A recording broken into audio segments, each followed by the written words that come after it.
外国人的开拓者，在座朋友们，大声的告诉我，他们叫什么？他们就是亚洲象。我们看到粗壮的四肢以及灵活的鼻子，现场朋友们，挥挥手打招呼吧。外国人开拓的故乡来自于南亚、东南亚地区及我国的云南地区。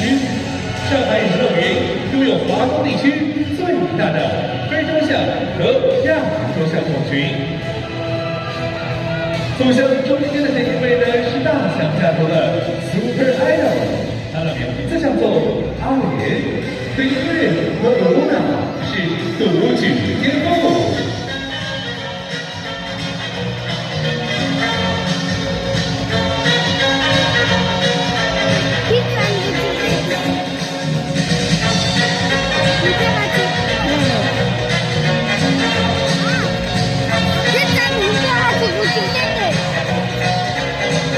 让我们仔细的看看你们。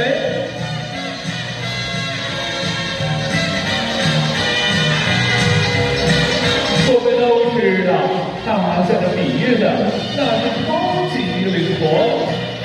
阿莲，告诉大家，你的鼻子有多灵活？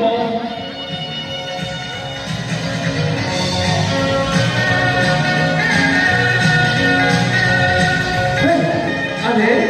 小方向来到这么多的朋友，快伸伸你的大耳朵，跟朋友们打个招呼。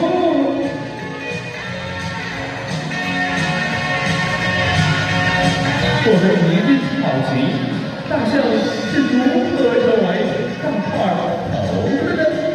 它的食量啊，那是相当的惊人。大象的一天内可以吃掉2到300斤左右的青草。或者甘草，成年的大象体重可以达到4到手臂。我们可以看到，大象正在吃地面的颗粒物，它可以将颗粒物吸到鼻腔当中，然后再滴到嘴里。大象吃甘蔗，就像我们吃脆脆沙一样，非常的容易。我们大象家族见到这么多的朋友，超级开心！